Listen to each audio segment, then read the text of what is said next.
Okay, John chapter 21, finishing out the Gospel of John.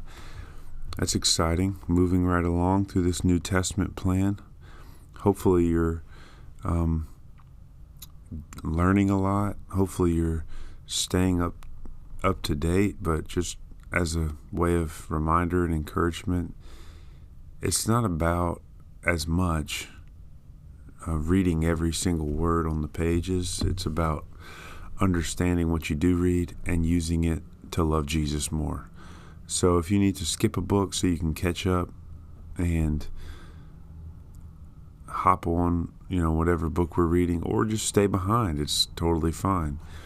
The benefit to staying up with everybody is just that you can talk about what you're reading with other people. But you know what? God is totally sovereign, as we're going to see in today's passage, over what you read, how you take it in, and how you use it in your life to change. So you don't have to stress about it, is the good thing.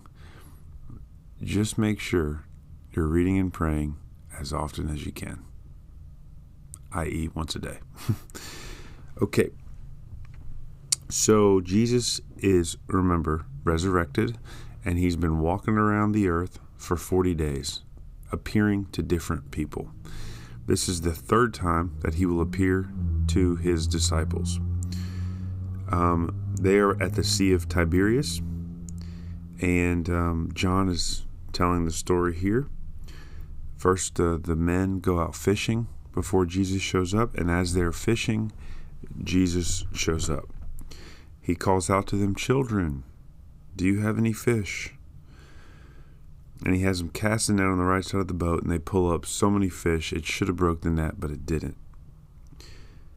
And what this shows is Jesus' sovereignty over productivity.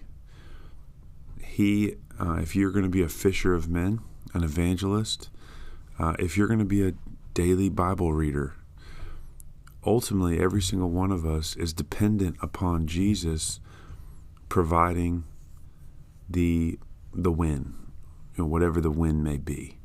So if you're an evangelist, the win would be to see people come to Christ. That's what you want. And you can work as much as your body allows you to. But if the Lord does not save people, then you will come up short. You can read your Bible for 4 hours a day. But if the Lord does not open your eyes, enlighten your heart, unite your heart to his heart so that you agree with these things and believe them and live by them, well, then you're just reading and getting information. And so we are dependent upon the Lord for everything in our life. But notice later on when they're at the fire, Jesus says, "Bring some of the fish that you have caught." Now, Jesus knows that he's the reason they caught it, but he's not demanding that they speak about it in that way. And I just think that's interesting. Sometimes we can become so sensitive to ascribe every single thing to the Lord. And what I'm saying is sometimes that goes without saying.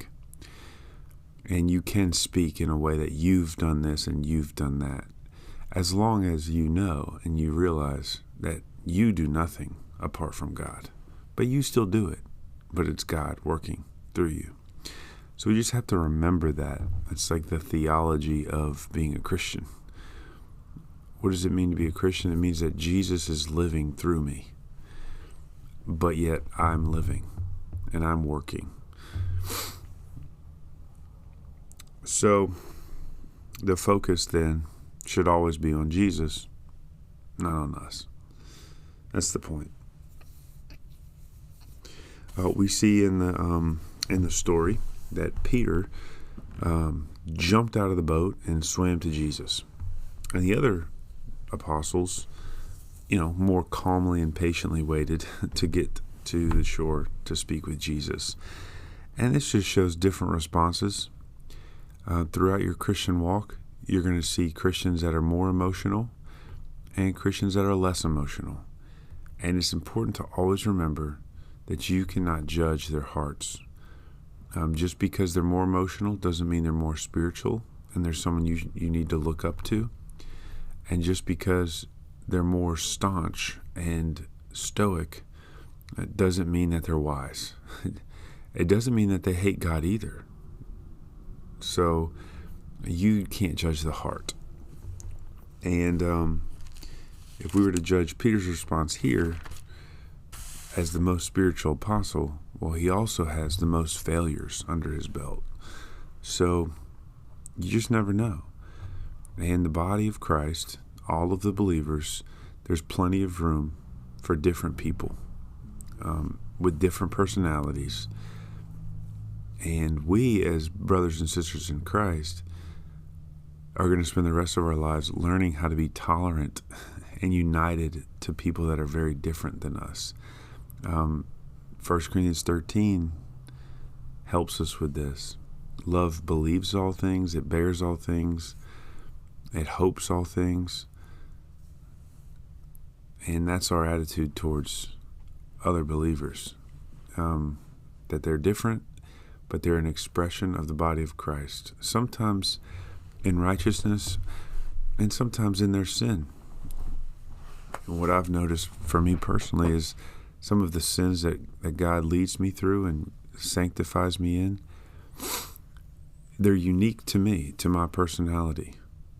And they help me sympathize. I can't even think of the word because it's something so foreign to me.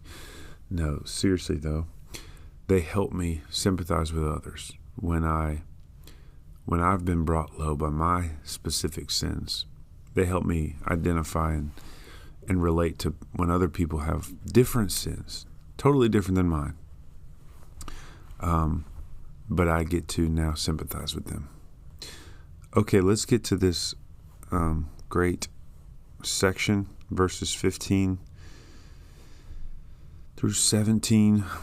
Jesus and Peter. Jesus is restoring Peter. Remember Peter? He failed Jesus 3 times. I don't know if this is why Jesus is doing it, or John just likes the number 3, so he records every story with 3 in it. But Jesus is asking Peter something 3 times and having him answer him. But here's the whole point of this section. This is about Jesus reminding Peter that he has to follow him to the uttermost. He has to give it everything he's got to follow Jesus. So when Jesus says, Simon, son of John, very formal name, getting his attention. By the way, this is also just a way that Jesus corrects. He's rebuking Peter, but notice he doesn't bring up the denial. But he's more doing a positive affirmation. So he says, do you love me more than these? And the word he uses there is agape. You may have heard before that there's like 3 or 4 Greek words for love, meaning anytime the Greek would use one of these 4 words, we would translate it love, but they're different kinds of love. And they need more context. So every time the word love is used in this section, there's 2 different Greek words being used. One is an unconditional love that comes with it sacrifice and zeal and passion and an ardent means like just very strong following, devotion. Really, it's devotion. It's utter, complete, sacrificial devotion. And that's what Jesus is asking. Simon, son of John, are you utterly devoted to me no matter what for the rest of your life? It's like a wedding vow. And Peter responds, yes, Lord, you know that I phileo you. Phileo is like, think of Philadelphia, the city of what love? Brotherly love. And so this is good love. I care so much about you. You're like the best, Jesus. I love you. You're my brother. You're my Savior. I I just really like being around you. You notice I just swam across the ocean for you. But that's not the same love that Jesus is talking about. Peter is saying that he loves Jesus, but Jesus wants to know, Peter, will you follow me no matter what? Because ultimately that's the love that we need to have for our Savior, utter devotion. Not just love being around him, but we need to have utter devotion. Jesus gives him something to do, though. He says, feed my lambs. Now, Jesus will ask him the question, do you love me 3 times? And then Peter will answer him 3 times. And Jesus will give him 3 things to do. Feed my lambs, tend my sheep, and feed my sheep. So feed, tend, feed. This is talking about leadership within the church. Jesus' sheep are his children, those who have been saved. So you need to lead them. You need to help them. You need to help them grow. You need to feed them the word, preach to them. You need to tend them. You need to protect them. You need to do whatever they need. And you're the shepherd for the church. You and all the apostles, y'all are going to lead this thing. I'm leaving. And so I need you to be utterly devoted to me. And that's going to work itself out in the way of leading the church. So Jesus asks him again, do you agape me? Peter says, I phileo you. And then thirdly, Jesus says, do you phileo me? Do you love me like a brother? And Peter says, you know all things. You know everything. You know that I phileo you. And Jesus says, okay, well, feed my sheep. Does Jesus believe Peter? I mean, Jesus knows his heart, just like Peter said.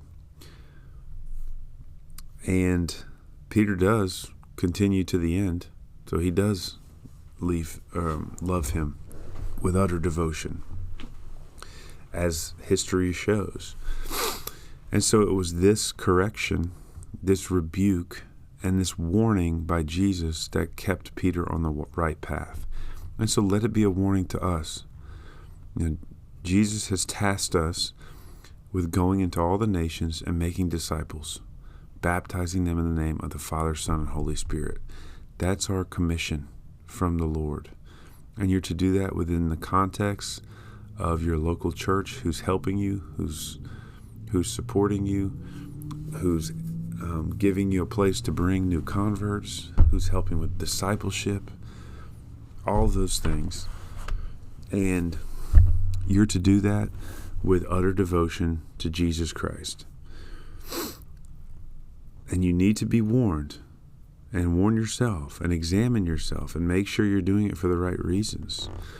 Out of an agape love for Jesus, utter devotion to him, knowing that he is sovereign over the fields, the harvest fields. He is the one producing the crop. So don't get discouraged if no one comes to Christ, or if only a few people come to Christ, because God is sovereign over that. And maybe he's teaching you something, and maybe you're a great evangelist. He's just, withholding the fruit. We can't worry about that. So let this just be an encouragement to you, that it's your agape love and your phileo love for Jesus that is the most important. That is the source of your work, of your labor, and of your devotion. That's the focus. Okay, and then Jesus gives him a prophecy that he will be martyred. He says, when you were young, you used to dress yourself. When you're old, you're going to stretch out your hands, and another will dress you and carry you where you do not want to go. That's speaking of his death. And then Jesus said ultimately, look, follow me, Peter. Follow me. And that's what he says to all of us. Just follow him for the rest of your life. Later on, Peter sees John, the beloved disciple, and says, what about this man? What's going to happen to him? And Jesus says, basically, don't worry about it, Peter. You follow me. No matter what else happens, you follow me. And that is just a word to every single one of us. We cannot be so anxious about what's going on around us. We need a personal relationship with Jesus Christ, and you need to come before him in solitude daily to work that salvation out, to increase that devotion and that love for him, and trust God with all the rest of the people in your life. Okay, and then lastly, John says that there are many other things that Jesus did. Were every one of them to be written, I suppose that the world itself could not contain the books that would be written. Just speaking to the amount of miracles and just incredible things that our Savior did. So just know that even in these pages, you're getting a fraction of the Savior, and we will all spend eternity in heaven getting to know him more. So my prayer is that this gospel has confronted you with the person of Jesus, has challenged you in your faith, and ultimately has comforted you with how great of a Savior we have.